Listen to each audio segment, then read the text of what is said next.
नमस्कार। मेरे सामने 25 वर्षीय व्यक्ति हैं। इनकी हस्तरेखा में, इनकी उंगलियों पर, इनके पर्वों पर, इनकी रेखाओं में किस प्रकार की गतिविधियां वर्तमान में हैं, उनके क्या परिणाम होते हैं, ये सब मैं आपको क्रम से बताने वाला हूँ।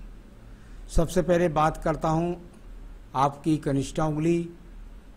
कनिष्ठा उंगली सूर्य की उंगली के प्रथम पर्व तक पहुंच जाए तो ये अच्छे मेधावी व्यक्ति की पहचान होती है, अच्छे ज्ञान वाले की पहचान होती है। कुल मिलाकर ये बहुत सुंदर इसका संकेत। इसका प्रथम पर्व मानसिक यानी पूरी तरीके से मजबूत है। सेकंड पर्वत यानी अच्छी याददाश्त बुढ़ापे तक रहने वाली है।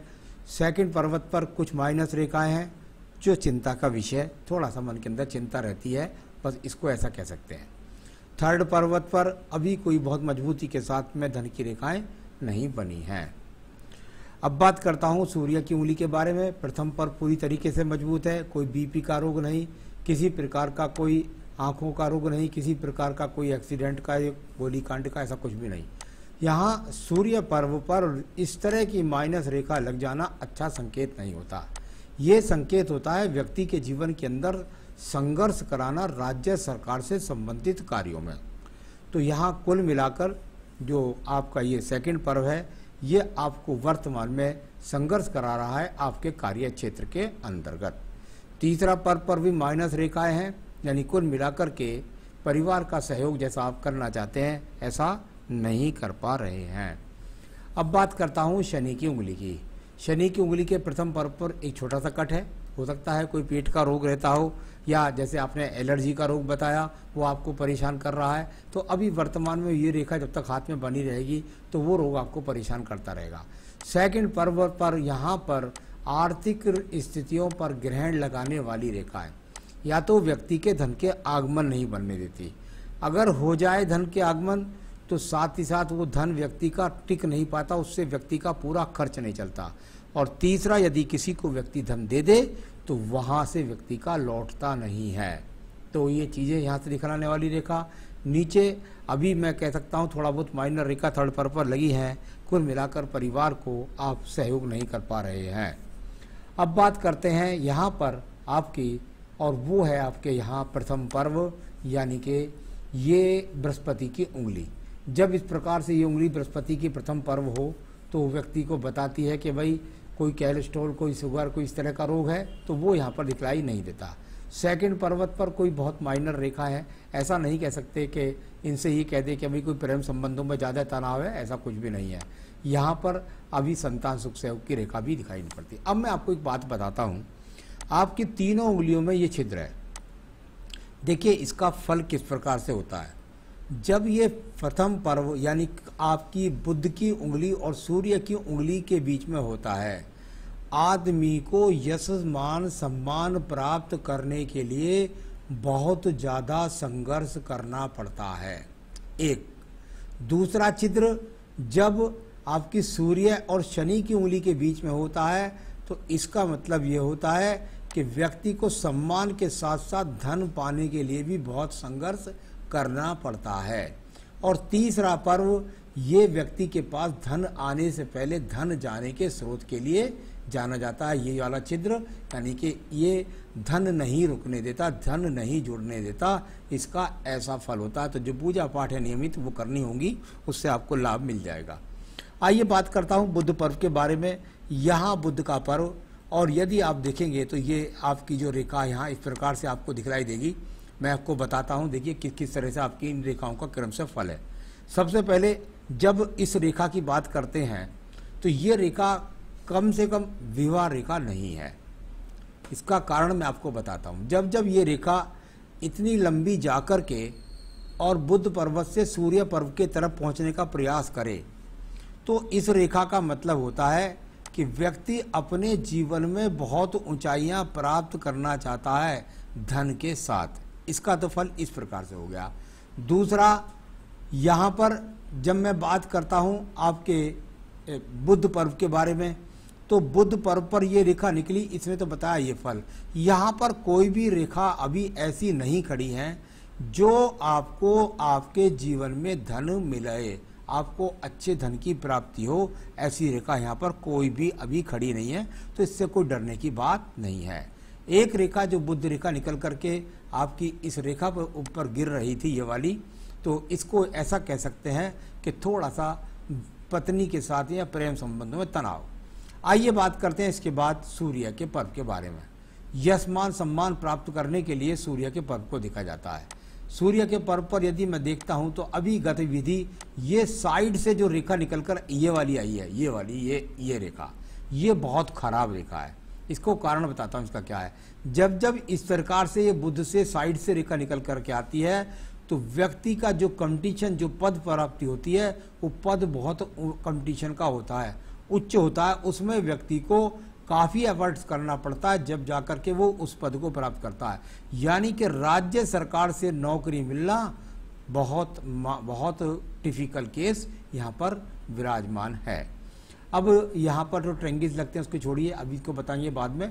अब बात करता हूँ इसके बाद आपके शुक्र वाले की, जो लग गया आपके यहाँ पर, आपके सीधा सीधा शनि पर्व पर, भाग्य का पर्व और उस पर शुक्र वलय का लगना। यहाँ पर यदि ये नीचे वाली रेखाओं से दूषित ना होता तो इसका अच्छा फल आपको प्राप्त हो जाता। अभी भाग्य का पर्व सिर्फ और सिर्फ संसाधनों की तरफ आकर्षण दिखलाता है, लेकिन भाग्य यहाँ पर साथ नहीं दे रहा है। आइए बात करता हूँ उसके बाद में आपके मैं यहाँ पर बृहस्पति पर्व के बारे में।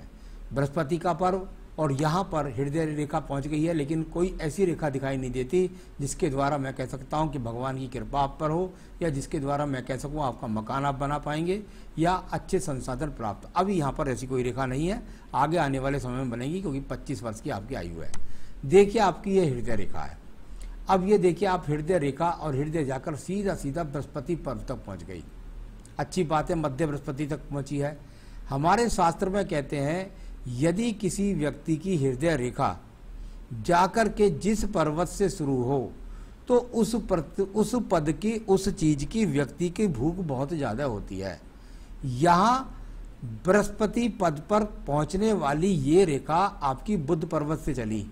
व्यक्ति धन के लिए बहुत प्रयास करता है, परंतु क्योंकि ये गैप मन के अंदर है, मुझे धन बहुत प्राप्त करना है, और ये जाकर बृहस्पति तक पहुंच जाती है।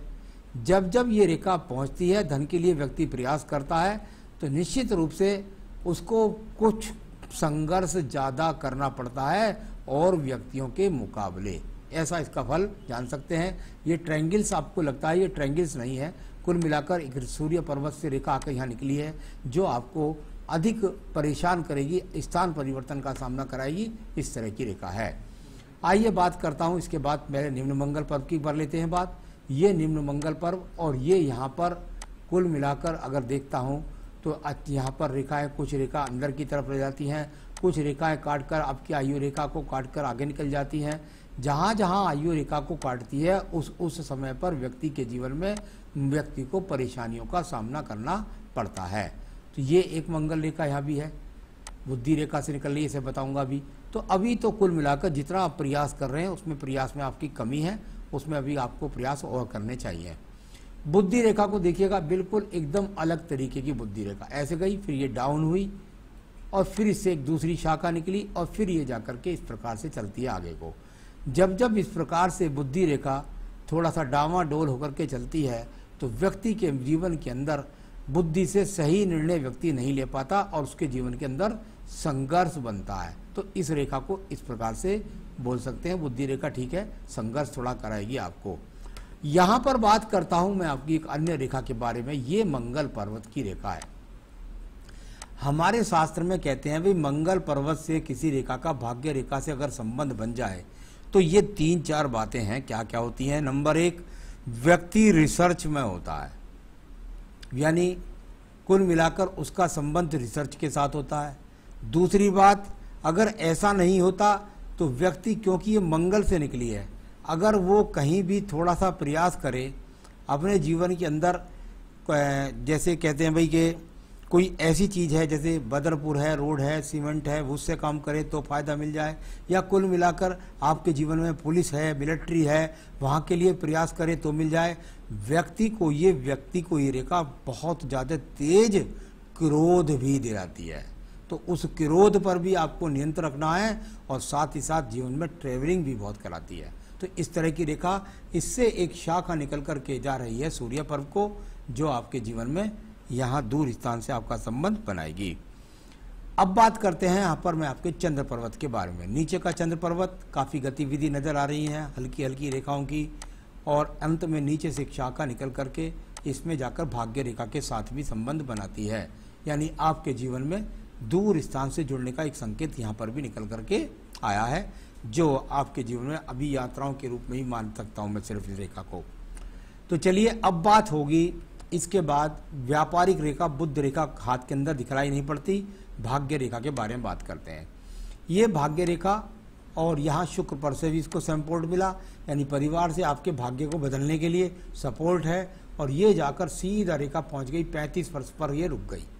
इसकी एक शाखा का संबंध जहाँ ये इस तरीके से पहुँचती है, तो दूसरी रेखा फिर यहाँ से निकल करके सूर्य पर्वत के लिए संबंध बनाती है, यानी कहीं ना कहीं आपके जीवन में दूर स्थान से जुड़ कर के आपके जीवन में तरक्की मिलेगी। आपका कोई व्यवसाय हो तो उसमें आप ठिए बंद होकर के ना करके बल्कि सप्लाई जैसा माध्यम को अगर चुनेंगे तो उसमें आपको ज़्यादा सफलता प्राप्त होगी। इस प्रकार से ये भाग्य रेखा है। ये अभी 25 वर्ष से क्या क्या करवाएगी, 5 साल तक सिर्फ इतना बताऊंगा, उससे आगे तक अभी बहुत सारी रेखाओं में परिवर्तन आने वाला है। तो ये भाग्य रेखा भी आपके पास है। बात करता हूँ आपके शुक्र पर्व की। बहुत सारी शुक्र पर्वत पर एक्स के चिन्ह विराजमान है। संसाधनों के लिए लगातार संघर्ष है, और जैसा संसाधन आप चाहते हैं उसके कहीं भी आसपास आप अभी नहीं हैं। तो ये इस प्रकार से रेखा। आइए आपकी आयु रेखा की बात कर लेता हूँ। आयु रेखा और कुल जाकर के आपके नीचे के मणिबंध तक पहुँचती हुई है। यहाँ एक स्थान परिवर्तन जैसी स्थिति बन सकती है आपके जीवन में, यहाँ से, और ये रेखा यहाँ जाकर लगभग मणिबंध को छू गई, यानी 77-78 वर्ष की आयु रेखा हो गई। आपका सवाल पर चलते हैं। ये तो मैंने रेखाओं की गतिविधि बताई आपको कि किस किस तरीके से, किस किस गतिविधि से आपके जीवन में आपको लाभ प्राप्त होगा। मेरी आजीविका का साधन क्या होगा, अर्थात व्यवसाय होगा, किस क्षेत्र में होगा, करना होगा या नौकरी। मेरे हिसाब से जब भी आप अपना कोई भी व्यवसाय चुनें तो उसके अंदर निश्चित रूप से आपको चुनना पड़ेगा सप्लाई। आप ठिए बंद कोई भी व्यवसाय करेंगे तो उसमें आपको नुकसान होगा। सप्लाई किसी भी चीज़ की जोड़ेंगे तो निश्चित रूप से आपको उस क्षेत्र में लाभ की प्राप्ति होगी। नौकरी के लिए मैं पहले प्राथमिकता दूंगा वर्तमान की स्थिति में, कि वर्तमान की स्थिति में नौकरी करिए। वर्तमान के 5-7 साल तक नौकरी में आपको अच्छे सहयोग की संभावना है, यहाँ बल्कि 10 साल तक भी मुझे दिखाई देती है।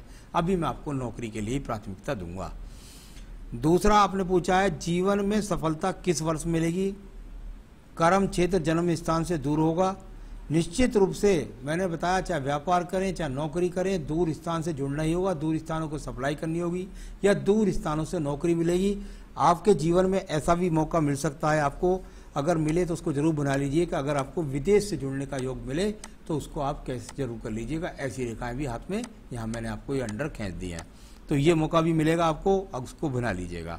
कहीं दूर स्थान से 2000 किलोमीटर की दूरी पर अच्छी जॉब मिल सकती है, वहाँ भी आप जा सकते हैं। तो कुल मिलाकर यहाँ पर 2023 के बाद, यानी आपके जीवन के अंदर लगभग आप ऐसा समझ सकते हैं 27 से 28वें वर्ष में आपको अच्छा सहयोग मिलेगा और वहाँ से आप सही रूप से तरक्की करते चले जाएंगे। तो अभी 2 साल और इंतजार करना होगा आपको सफलता के वर्ष के लिए। मैंने वर्ष 2020 में MSc कंप्यूटर साइंस से की है। सरकारी एग्ज़ाम के लिए बैठ रहा हूँ। अभी आप चाहें तो बिल्कुल सरकारी नौकरी की तैयारी करनी चाहिए, मैं तो खैर मना नहीं करूँगा, लेकिन अभी जो रेखा है वो आपके अनुकूल है, इसलिए मैं सरकारी नौकरी के लिए आपसे कहूँगा लगातार आप तैयारी करते रहिएगा। कुछ उपाय बताऊँगा, वो करेंगे तो आपको सरकारी नौकरी मिल सकती है। तो ये यहाँ से एक रेखा का संबंध आपकी बुद्धि रेखा से निकल रही है, इस शाखा, इस संबंध दिखाई देता है। तो यहाँ नौकरी के लिए तैयारी करिए। और परिवार की आर्थिक उन्नति कब तक होगी? पिताजी का एक प्लाट है, वहाँ दुकान घर कब तक बनेगा? वो पिताजी के हाथ से पता लगेगा या उनकी जन्मपत्री से। परिवार की आर्थिक उन्नति के लिए आप पूछते हैं तो आपका सहयोग जो है वो 2023 से ज़्यादा अच्छा परिवार के लिए होगा। वर्तमान में चर्म रोग की समस्या है, दांत काज खुजली हो गई है, इसका कोई उपाय बताएं। तो चलिए मैं बताता हूं आपको चर्म रोग के लिए, क्योंकि बुद्ध पर्वत पर ये डाउन रेखा भी थी, ये भी रोगों के लिए जानी जाती है, और इस तरह की रेखा पर हो जाए तो उसके लिए। तो कुल मिलाकर यहाँ चर्म रोग के लिए बिल्कुल ये आपको परेशान करते रहेंगे रोग, ये काफ़ी लगे रहेंगे जीवन में, लेकिन इनके लिए क्या उपाय वर्तमान में करें, इससे किससे आपको लाभ हो वो मैं आपको बताने वाला हूँ। तो यहाँ आपके सभी सवालों का जवाब दिया। अब मैं बताता हूँ, आपने शायद पन्ना इस उंगली में पहना हुआ है। यदि आपने पन्ना पहना हुआ है तो ये आपने बहुत अच्छा किया, क्योंकि पन्ना यहाँ अगर आप पहनेंगे तो आपको चर्म रोगों पे आपकी विजय प्राप्त होगी। साथ में पुखराज अगर पहने, ओपल यदि पहने तो आपको और भी ज़्यादा आपके कार्य क्षेत्र में लाभ होगा। तो ये हाँ ओपल जो आपकी बृहस्पति की उंगली है और बुध की उंगली में आप यहाँ पर पन्ना, तो ये तो 2 रत्न बनते हैं। आपको दोनों मिल जाए तो ठीक है, नहीं मिले तो आप मुझसे संपर्क कर सकते हैं, मैं आपके स्थान पर पहुँचा सकता हूँ। पूजा में सिर्फ और सिर्फ मैं आपकी तरक्की की उन्नति के लिए बता देता हूँ, आदित्य हृदय स्रोत को जोड़ लीजिए। जो पूजा है उसे करिए और आदित्य हृदय स्रोत का रोज पाठ करिए। अगर हो सके तो 3 से 5 पाठ तक भी आप अगर करेंगे, खाल और दिन कर लें 1 बार और बाकी रविवार के दिन कर लें 5 बार, तो उससे भी आपको काफ़ी लाभ प्राप्त होगा। तो बस इतना करिए, आपको जीवन में आपको तरक्की प्राप्त हो, यही मेरी शुभकामनाएं हैं। नमस्कार।